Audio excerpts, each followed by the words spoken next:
गोले गोले नहीं जाना जिन्ने देर गोले दलेरी रखी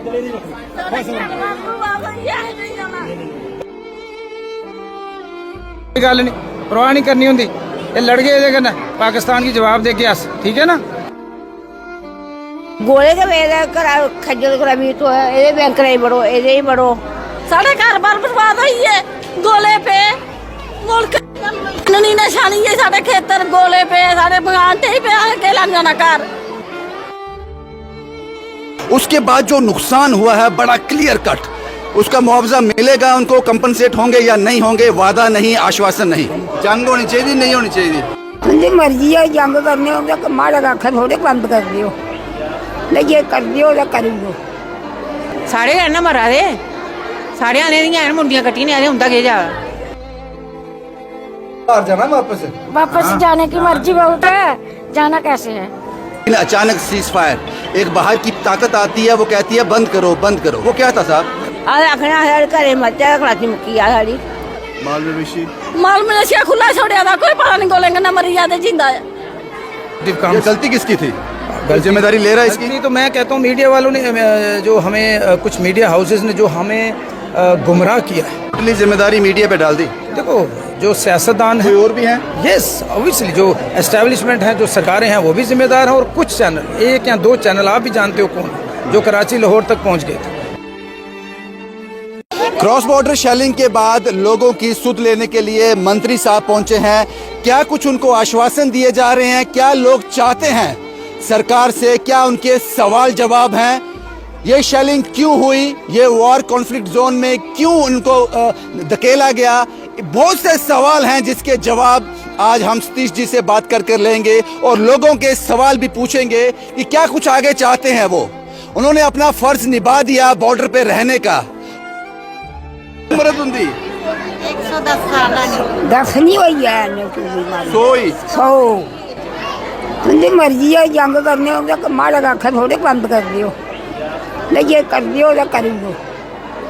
ये दुनिया बस दिखी लो, भला होया बुरा होया जेड़े कहे तुम्हें सारा पता। शांति देवी का एक सवाल है जिनकी उम्र 100 साल है।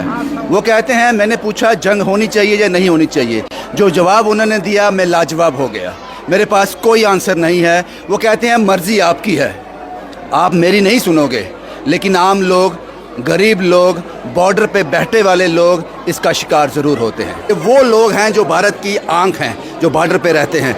सतीश जी, आप यहाँ पे आज आए हो, क्या कहोगे? इन लोगों से आपने मुलाकात की, इनका दुख दर्द देखा, इनकी कहानी सुनी, किस तरह से? मेरे अपने लोग हैं, मैं इनमें से एक हूँ। अब हमारी बदकिस्मती है कि चौथी पाँचवीं बार हमारे लोग 47 से लेकर आज तक दरबदर हुए। 99 वॉज द लास्ट जब हम लोग अपने घरों से दरबदर हुए, माइग्रेशन हुई, और ये जो कायराना हरकत उन्होंने पहलगाम में की, उसके बाद से जो टेरर कैंप्स पे हिंदुस्तान की सरकार ने उन पे हमला किया, बट उन्होंने निहत्ते और बेकसूर, ये सारे वो लोग हैं जो अपने घरों को जानवर छोड़कर अपना जान माल, अपनी जान बचाने की खातिर यहाँ पर आए। क्योंकि स्टूडियोज़ में जंग चलाना और सरहद पे रहकर गोलियाँ खाना, इसमें बहुत अंतर। हम जो सामना करते हैं वो शायद कोई नहीं कर सकता। आज जम्मू पूरे शहर को उस चीज़ का एहसास हुआ जो हमें 50, 60, 70 सालों से। जो आपने अभी बोला ये कहना रिस्ट्रिक्टेड है, ये बोलने के लिए हिम्मत चाहिए। नहीं, हिम्मत क्या चाहिए जी, हमारे लोग मर रहे हैं। अगर हम इन्हें अवेयर नहीं करते, they told that it is total cease fire. मैं इनमें बैठा हुआ था, गोलियां चल रही थी और हैवी शेलिंग हो रही थी। मेरा कहना, मुझे लगता है इनकी जान मेरे लिए टॉप मोस्ट प्रायोरिटी है। अगर ये लोग सीज फायर सुनकर भाग जाते और आधे रास्ते से वापस बुलाए गए तो मुझे लगता है बहुत ज़्यादा जाने जा सकती थी। अभी भी जब तक वो जो लाइव शेल्स डिफ्यूज़ नहीं होते और जब तक हमें एश्योरेंस नहीं मिलती तो हम इनको जाने के लिए नहीं बोलेंगे। आई होप समथिंग पॉजिटिव काम। गलती किसकी थी? जिम्मेदारी ले रहा है इसकी? तो मैं कहता हूँ मीडिया वालों ने जो हमें कुछ मीडिया हाउसेस ने जो हमें गुमराह किया है, और मुझे लगता है देयर शुड बी रिस्ट्रिक्शंस। जो जेन्युइन मीडिया है, जो सच बता रहा है, तो उसको प्रोत्साहन मिलना चाहिए, और जो गलत कह रहे हैं सीज फायर हो गया, उनको थोड़ा थोड़ा लगाम। टोटली जिम्मेदारी मीडिया पे डाल दी। देखो जो सियासतदान है और भी हैं, यस ऑब्वियसली जो एस्टेब्लिशमेंट है, जो सरकारें हैं वो भी जिम्मेदार हैं, और कुछ चैनल, एक या दो चैनल आप भी जानते हो कौन, जो कराची लाहौर तक पहुंच गए थे, वो भी जिम्मेदार थे। लेकिन मुझे लगता है कुछ ना कुछ लैक ऑफ इन्फॉर्मेशन नहीं होनी चाहिए, कम्युनिकेशन बहुत ज़रूरी है। अब इन लोगों को आप कल सरकार बोल दे वापस चले जाए, तो हम तब तक नहीं जाएंगे जब तक proper assurance from the defence officials ना हो। लाइव शेल्स पड़े हैं जनाब। सतीश शर्मा जी, एक सवाल है आपसे जिसका जवाब पुंछ से लेकर जितने लोग अफेक्ट हुए वो जानना चाहेंगे। वो सवाल ये है कि ये हालात सुधर जाएंगे 2, 4, 5, 6, 7, 10 जितने दिन भी लगते हैं, उसके बाद जो नुकसान हुआ है बड़ा क्लियर कट, उसका मुआवजा मिलेगा, उनको कंपनसेट होंगे या नहीं होंगे? वादा नहीं, आश्वासन नहीं। तो मैं यही कहूँगा कि जो जाने चली गई उसकी भरपाई कभी नहीं हो सकती। सदियाँ लग जाएंगी उन परिवारों को इससे जूझते हुए, लेकिन देश हित में अगर हमें भी अपने खून का कतरा देना पड़ेगा हम तैयार हैं। लेकिन जहाँ तक मुआवजे की बात है, मुआवजा तो बहुत कम है जितना नुकसान हुआ।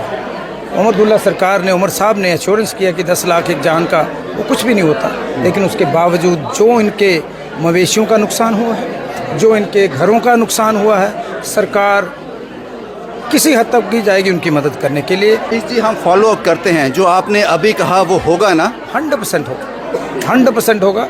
बाकी चीज़ों की प्रायोरिटी छोड़कर इनको रिहेबिलिटेट करना, इनकी सुरक्षा करना वो हमारी प्रायोरिटी। आप बहुत दूर तक चल के आए हैं, मैंने रास्ते में भी आपको देखा। आप रास्ते में रुक कर जो लोग आपको मिल रहे थे, जिनके चेहरे पे बड़े सवाल थे, आपने उनको फेलिसिटेट भी किया। अब सवाल ये है, जंग हुई, थोपी गई, ले ली गई, लोग मरे, पुंछ से लेकर आईबी तक लोग मरे, लेकिन अचानक सीज फायर, एक बाहर की ताकत आती है, वो कहती है बंद करो बंद करो। वो क्या था साहब? देखो, बाहर की ताकत अगर जिम्मेवारी लेती है कि टेरर कैंप्स को हम ख़त्म करेंगे, तो then there is fun of ceasefire. उनको हिंदुस्तान फाइट अगेंस्ट टेरर में सबसे आगे।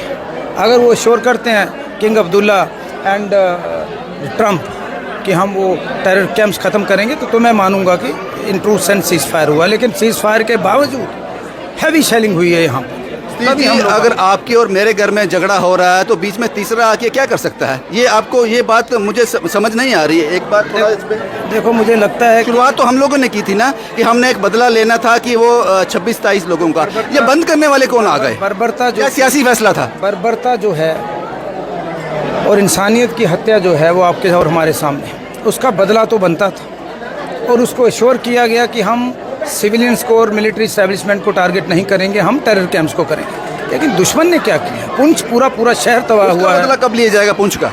वो तो पेंडिंग। मुझे लगता है जब तक आतंकवाद जड़ से ख़त्म नहीं होता तब तक आपको उन टेरर कैंप्स को टारगेट करते रहना चाहिए। ये मेरी उसके बाद जवाब नहीं दिया आपने घुमा दिया उस क्वेश्चन को। देखो, सीज फायर से मैं पूरी तरह मुतमईन नहीं, ये आम आदमी भी जानता है, मैं भी मुतमईन नहीं हूँ। क्या आतंकवाद इसके बाद ख़त्म होगा?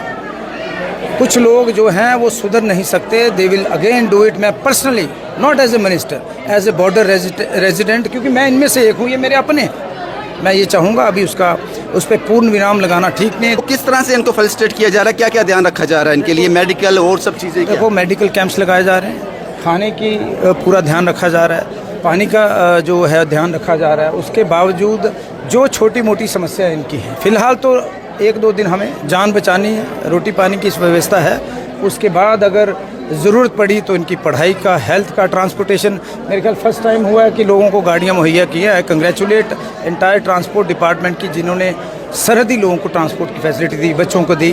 कम वक्त था लेकिन फिर भी उन्होंने बहुत उम्दा काम किया, मैं उनको मुबारक। जिंदाबाद है। ये देखो, ये 90-95 साल का हमारा नौजवान 100+ बुढ़िया किन्नी वारी पान लिखी है, दस हाँ रोना थोड़ी होंदा, पैमी है, कोई गल नहीं, परवाह नहीं करनी होंदी। ये लड़ गए जे कन्नै पाकिस्तान की जवाब दे के अस, ठीक है ना। एडी दूरों रविंदर होर आए तुंदा वो लैन, ही इज 100+। ये बुजुर्ग के चेहरे की जुड़ियाँ अपना दर्द बयां कर रही हैं। सियासी फैसला करने वालों, इन चीज़ों को हमेशा याद रखना। ये बुजुर्ग बहुत कुछ कह गया अपने आंसुओं के जरिए। घर जाना वापस? जाना सारे घर लभना के इधर के लभना बेरे घर छोड़ के हाँ जाना है पुत्र के करना। घर जाना देखिया जाना पता नहीं। इस लाचारी को समझने की ज़रूरत है।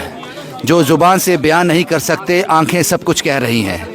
अपने घर लौटना चाहते हैं, बिना प्लान के घर छोड़ना पड़ा था अचानक, अब वापस घर जाना चाहते हैं। ये दूसरा स्पॉट है। यहाँ मंत्री जी यहाँ इन लोगों से इनका हालचाल पूछने के लिए आए हैं। सर, यहाँ के लोगों के बारे में थोड़ा बताएं। ये भी काफ़ी तादाद में लोग यहाँ पे आए हैं। देखो, this was the best spot.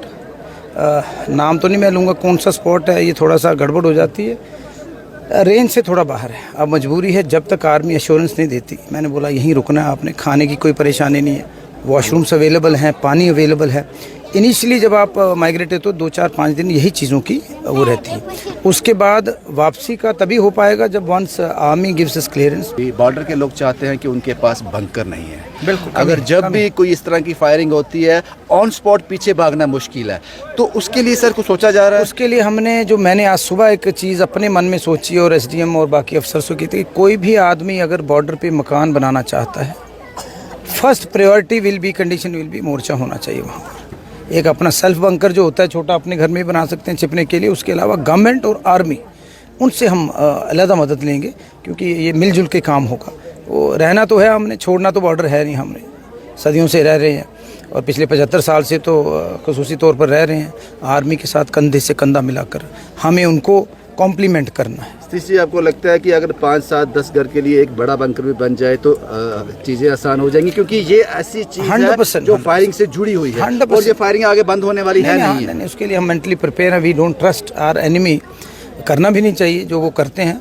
Community bunkers की डिमांड है, हम अपने CDF फंड्स में से भी गवर्नमेंट ऑफ इंडिया और इंडियन आर्मी को भी, डिफेंस मिनिस्ट्री को भी आग्रह करेंगे आपको युद्ध स्तर पर वॉर फुटिंग्स पे ये काम करना चाहिए, because safety of the people is first priority. Satish Sharma जैसे मंत्री हैं, पता नहीं 5 साल के बाद होंगे, हम इसको प्रेडिक्ट नहीं कर सकते, लेकिन इन 5 सालों में ये बंकर की सुविधा हल हो जाएगी या इसके लिए हमें किसी और का? मुझे लगता है जैसे ही हम घर में जाएंगे, 5 दिन लगे, 10 दिन लगे, उसके अगले दिन the process will start and अगर जाना पड़े will talk to government of India. आप जो मर्जी कहो, वो आदमी सुधरने वाला ही नहीं है, वो लोग सुधरने वाले नहीं है, तो उसके लिए हमें मेंटली प्रिपेयर रहना है। सुबह से शाम हो गई, ये पता नहीं कितना स्पॉट था, कितना नंबर का स्पॉट था, हिम्मत जवाब दे गई है। लेकिन जब इन लोगों से मिलते हैं, उन बुजुर्ग चेहरों से मिलते हैं जिनकी जुरियां जो हैं वो बातें करती हैं, जोश है इन लोगों में।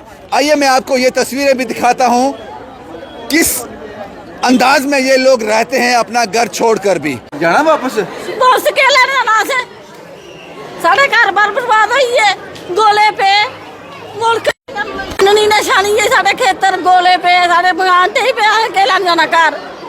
अही गवर्नमेंट जिथा मर्जी छोड़ा है, घर नहीं जाना। माल मवेशी खुला छोड़िया था, कोई पता नहीं गोलेंगे ना मरी जाते जिंदा है। वापस नहीं जाना ले? वापस नहीं जाना। उन तो ठीक हुई है, फायरिंग बंद हुई है, अये भी कोई भरोसा नहीं है। और पाकिस्तान क्यों नहीं पता है, नहीं जाना है। अगले दिन आखे ना परसों आखे भी सीज पैर हो गया, किसी बंदे साढ़े उठा गए थे, उन्हें पूरी फायरिंग शुरू भी करूड़ी है। वो चोर है, क्यों नहीं पता है, नहीं जाना। अहे कोई भरोसा नहीं, कोई यकीन नहीं है। हाँ, ये दर्द, ये तकलीफ आपको महसूस करनी पड़ेगी, लेकिन आप महसूस नहीं करोगे क्योंकि आप बहुत दूर बैठे हो। ये जो बॉर्डर पे लोग बैठे हैं, इस तकलीफ को यही महसूस कर सकते हैं। रोटी राटी लबा दी? हाँ लबाई, शाल लबा दी? हाँ शाल लबाई। कितने दिन हुए थे इतना वही गए जा 5 दिन। जाना वापस? इन्नी शाल तो नहीं लबदी, घर वापस जाना ही नहीं। सुबह से शाम हो गई, रात हो गई, हम तो थक गए, हम थक गए। अब आपका क्या शेड्यूल है अभी? देखो मैं रात 12 बजे तक काम करूंगा जी, सुबह फिर 4 बजे उठ के करना है। और पॉइंट है? हाँ बिल्कुल जाना, 2-3 जगह। अभी मेरे को दिक्कत है, जो मेरे छठ वाले हैं ना पुलिस वाले, कहते हैं जनाब सिक्योरिटी रिस्क है। मैं यार, मैं ऊपर वाला नहीं मारा, मैं किसी से मारे नहीं मरता, तो इन लोगों ने मुझे बनाया, मैं इनमें से एक हूँ और जब तक आखिरी सांस है इनकी सेवा करनी है, खादम बन के। जय हिंद, जय भारत। शुक्रिया। इन चेहरों को एक बार फिर ध्यान से देखिए, 5-6 दिन हो गए, शायद उससे ज़्यादा हो गए, गोले भी देखे और चेहरे पे अभी भी खुशी है। सही मानों में, मैंने हमेशा कहा है, सही मानों में भारत गांव में बसता है और शायद यही लोग वजह हैं कि पाकिस्तान ये बॉर्डर क्रॉस कर कर अंदर नहीं आ सकता। फौज तो है, लेकिन उनके साथ इस जज्बे को देखिए। शायद यही कारण है, मैंने कहा कि पाकिस्तान बॉर्डर क्रॉस कर कर अंदर नहीं आ सकता। एक पूरा दिन निकल गया हमें इन लोगों से मुलाकात करते करते, लेकिन कहीं भी हमने हौसला पस्त नहीं देखा, मायूसी नहीं देखी। मुश्किल में है ये लोग, अपना घर बार छोड़कर मोहताज कह सकते हैं, मोहताजी में है, लेकिन चेहरे पर मुस्कुराहट है, क्योंकि जानते हैं कि भारत मुश्किल में है तो क्या फ़र्क पड़ता है। इस मुश्किल से एक बार निकल जाएंगे, चीज़ें आसान हो जाएंगी। शुभम कुमार के साथ Ravindra Singh, the state sentinel के लिए।